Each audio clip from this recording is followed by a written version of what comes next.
Assalamu alaikum. I'm Komal Faisal and I am a psychologist for last 24 years, and I'm working as a trainer, I'm working as a consultant, and I'm an educationist also. In my daily practice, I do come across many parents. They're coming up with multiple problems related to their younger children, teenage children, adolescents. The first thing which I always start observing and talking about is their parenting patterns and their own behaviors.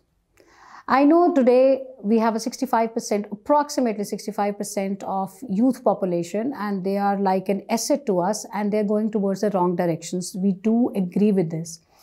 But we have to see कि उसके variables क्या हैं. By birth, they were not like this. Now, if they are into drugs, if they are anxious, they have temperamental issues, they're aggressive, they have reckless behaviors. So उसका कहीं ना कहीं तो origin है. वो origin कहाँ से आ रहा है? So the first thing which we need to look at as the most primary socialization agent is back home and their environment. I personally feel as a psychologist there are two main potential variables आज के बच्चे की life में जो problems आ रही हैं. एक part जाहिर है बच्चे का अपना भी है, लेकिन major chunk of behavior is variable is their parents. यहाँ पर हमारी पेरेंटिंग की जो एक इशू है वो बहुत ही ज़्यादा डे टू डे हमारे लिए एक प्रॉब्लमेटिक कंसर्न बन रहा है कि where is parenting. Now if the child is not getting that love, comfort, trust, empathy, compassion from the parents, तो वो नेचुरली उन रिलेशनशिप्स को ढूंढेगा, ये गैजेटरीज में ढूंढेगा, एक्सटर्नल गलत सोर्सेज की तरफ चला जाता है. So the first thing which we have to see कि as a parent, what are we doing?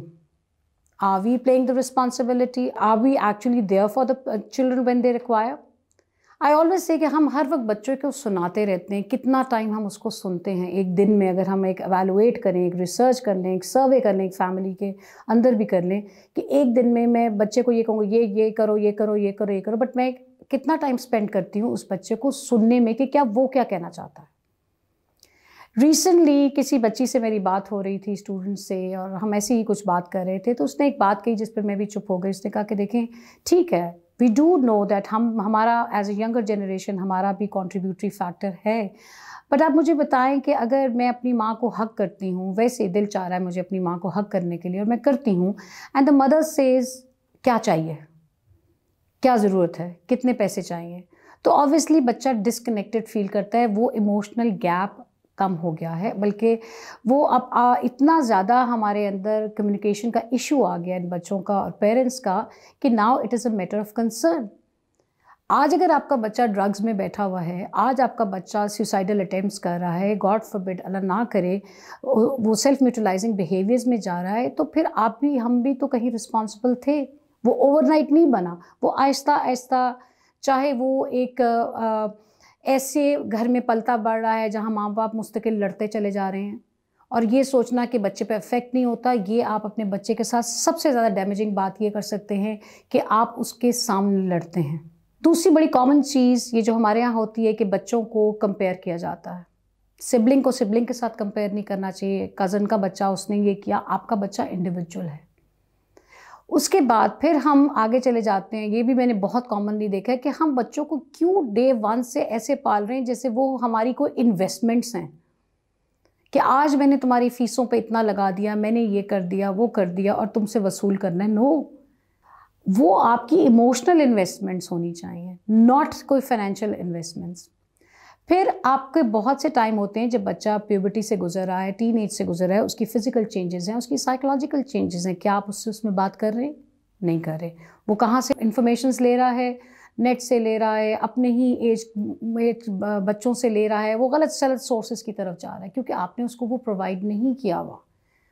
अच्छा, और अगर बच्चे से गलती होगी, हम सब गलतियां करते हैं. हम अगर आज पेरेंट्स हैं तो हमने भी गलतियां की हैं. अगर आपसे बच्चे की गलती कुछ हो गई है तो उसको बैठ के समझाएं, उसको उस गलती के प्रिज्म से बार बार मत गुजारें, उसको बार बार नेगेटिवली रीइंफोर्स मत करें कि तुमने ये किया था, तुम फेलियर. कोई बात नहीं, आप उसको बकअप करें, उसको पॉजिटिविटी लेके आएँ. देखिए, अगर आप अपने बच्चे को रोज़ 1-2-3 पॉजिटिव स्टेटमेंट्स अच्छी उसके बारे में देंगे तो उसका सेल्फ एस्टीम अच्छा होगा. लेकिन अगर आप सबके सामने किसी के बारे में बात ही ऐसे करते, तुम नहीं कुछ कर सकते, तुम्हें नहीं आता, सो बच्चा नेगेटिवली रीइंफोर्स हो रहा है। सो यहाँ पर हमें, अगर बच्चे को हम खुद ही छोटी छोटी चीज़ों पे अप्रिशिएट करना शुरू कर दें और उसको डायरेक्शन देना शुरू कर दें, तो वो आपके साथ कनेक्टेड होगा। वो अनफॉर्चुनेट सीन आपको अपने घरों में नहीं देखना पड़ेगा जहाँ 4 फैमिली के लोग बैठे हैं और चारों ही मोबाइल पे हैं, they are totally disconnected.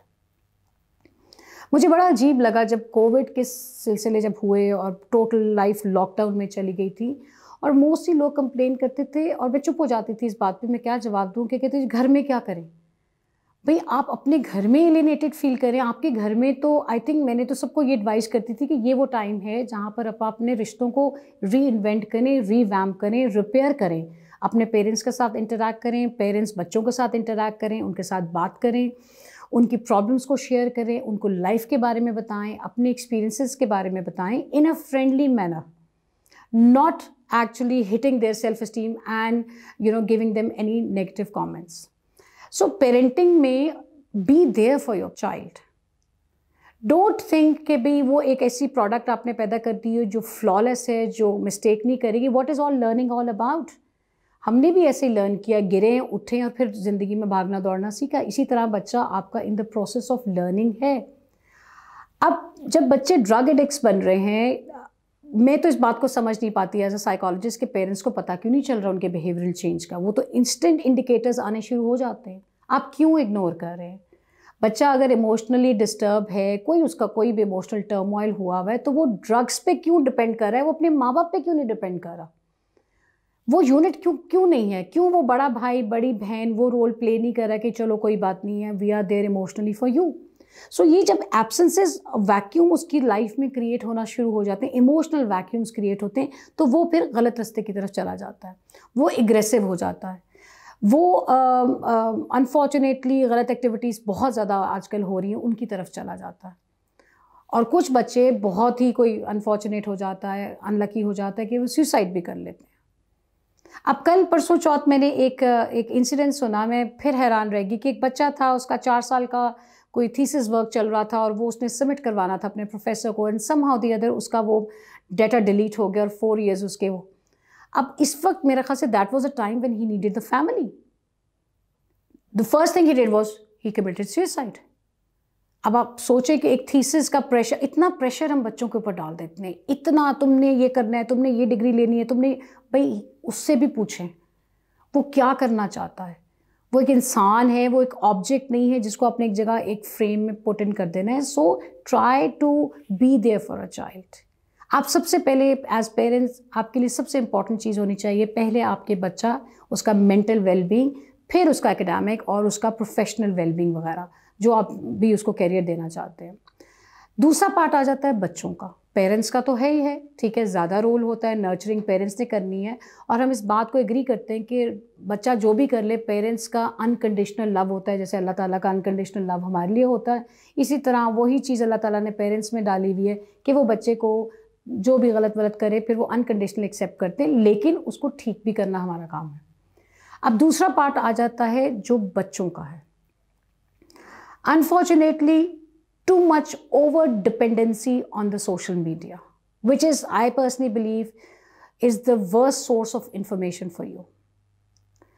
I fail to understand that when a child and a boy or a girl is scrolling the phone and he's smiling, but when he's sitting with human beings, the smile is not there.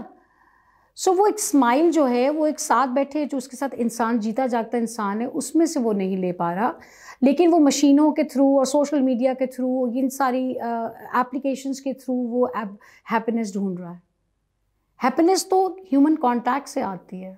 आपके माँ बाप के साथ time गुजारो, उनके साथ time गुजारो, उनको बताओ, उनको अपनी डेली रूटीन में शेयर करो, उनके साथ डेली बताओ, रिमेन कनेक्टेड विद देम। आपके अंदर इतना, वो जाहिर है आपके पेरेंट्स अगर वो रोल प्ले कर रहे हैं कि आपको इतना ट्रस्ट और इतना सब कुछ दे रहे हैं, तो आप रेसिप्रोकली आप भी उन पे उतना ही ट्रस्ट करें और उनसे आप शेयर करें। You should not have any inhibitions. अब क्या होता है कि आपके पेयर ग्रुप में अगर अनफॉर्चुनेटली एक ऐसा बच्चा आ जाता है जिसकी अनफॉर्चुनेट कोई फैमिली हिस्ट्री है, कोई सेपरेटेड पेरेंट्स है, तो वो आपके पेरेंट्स का भी जो इमेज है वो आपको टोटल डिसफिगर कर देता है। So you start thinking in the same manner. Don't do this. आपने अपने पेरेंट्स के साथ हमेशा कम्युनिकेटिव रिलेशनशिप में रहना है, आपने उनके साथ इंटरैक्शंस में रहना है, आपने उनके साथ शेयरिंग में रहना है। गुड और bad times share with them, happiness share with them, something bad tell them. You don't have to lie, you don't have to, अगर आपको बहुत ज़्यादा इमोशनल टर्मोइल हो रहा है और आपको समझ नहीं आ रहा और आपको ऐसे फील हो रहा है कि आपको अपने आप को कुछ करना है, तो बेस्ट इज़ योर पेरेंट्स। आप उनके साथ कनेक्टेड रहेंगे, वो आपको 100 रास्ते बताएंगे, वो आपको अल्लाह से कनेक्टिविटी के तरीके बता देंगे। So what we all need to do is कि अगर हमने, जैसे अभी मैं एक कल परसों एक ऐड भी देख रही थी और मैं हंस भी रही थी, ऐड तो बड़ा अच्छा था, लेकिन मैं हंस रही थी कि अब हम कहाँ जा रहे हैं। अब उसमें एक बेबी रो रहा है, उसमें अलेक्सा को कहा जाता है कि ललाबाय सुना दे। अब क्या एक मशीन जो है वो माँ की वार्मथ भी हमें देगी? क्या एक मशीन में वो जो ललाबाय मशीन सुना रही है, क्या उसमें वो सारी मैटरनल मोटिव्स भी आ रहे हैं? So this is a warning sign for both the parties, like parents and the children. इतना भी ग्लूड ना हो जाए। पेरेंट्स भी बहुत ज़्यादा ग्लूड हो गए हैं सोशल मीडिया के साथ और ये गैजेट्री के साथ कि वो छोटे से बच्चे को उठा के फ़ोन दे देते हैं कि चुप कर जाए। आपको नहीं पता क्या दे रहे हैं आप उसको, आप रिश्तों से उसको तोड़ने का एक तरीका पर बता रहे हैं। आज का बच्चा जब हमारी यूनिवर्सिटी में प्रेजेंटेशन देने आता है तो वो बोल नहीं पाता। मैं अफसोस कर रही होती हूँ, क्यों नहीं बोल पाता? कि वो उसने बोलना सीखा ही नहीं, उसने तो मशीनों के साथ कनेक्शन सीखा है। लेकिन अल्लाह ताला की ज़ात ने हर चीज़ का सलूशन दिया हुआ है और कोई ऐसी चीज़ नहीं जिसको हम रिपेयर नहीं कर सकते। और ये रिलेशनशिप्स अगर हमारे थोड़े से गैप में आ गए हैं, थोड़े से ख़राब हो गए हैं, थोड़े से ट्विस्ट एंड टर्न हो गए हैं, we have that potential, Allah Taala has given us that potential to reconnect. आपकी रीबॉन्डिंग वापस होनी चाहिए। वो कैसे होनी चाहिए? एक दूसरे के साथ कनेक्ट होने से होगी, एक दूसरे के साथ वक्त गुजारने से होगी, एक दूसरे को अच्छाइयों को देखे ना। अगर एक दफ़ा पेरेंट्स ने डांट दिया, इसका ये मतलब नहीं कि आप उठ के अपने आप को कुछ कर लें। पेरेंट्स ने अगर एक दफ़ा डांटा है तो 99% टाइम आपको नर्चर भी तो किया। अगर आपके बच्चे ने 99% टाइम आपकी बात मानी है, तो एक दफ़ा अगर उसने as a human being retaliate कर लिया है, तो हमें पेशेंस भी चाहिए। अगर पेरेंट्स आपको कुछ नेगेटिव कमेंट दे रहे हैं तो उसको इतना थ्रेटनिंग ना समझें। Think about the positive motive behind that. So what we need to see that both these individual parents and children need to sit and talk. आपका फैमिली टाइम होना चाहिए। अगर आप लाउंज में बैठ रहे हैं विदाउट फ़ोन बैठे, एक रूल बना लें कि 10 मिनट आपने नहीं करना, आपस में बात करें, डेली रूटीन्स को शेयर करें, अपने ओपिनियंस को शेयर करें, so that eventually we are going towards a productive bonding which eventually would lead to a productive relationship and productive new generation. Thank you.